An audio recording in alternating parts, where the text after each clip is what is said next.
4 दोस्त, एक हिरन, एक कौवा, एक तुल और एक कछुआ इस दिलकश छोटी हिंदुस्तानी लोक कहानी का मौजू है। उनका गहरा रिश्ता था और वो जंगल में अमन से रहते थे। हिरन को एक दिन एक शिकारी ने पकड़ लिया। दोस्तों की तीनों ने मदद करने का फैसला किया। शिकारी की नकलो हरकत पर नजर रखने के लिए कौवा आसमान की तरफ चला गया।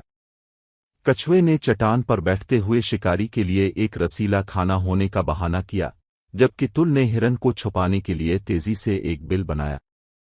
हिरन छुपने से बाहर निकलने में कामयाब हो गया जब शिकारी पीछे हट गया और कछुए का पीछा करने की बजाय इसके पीछे चला गया।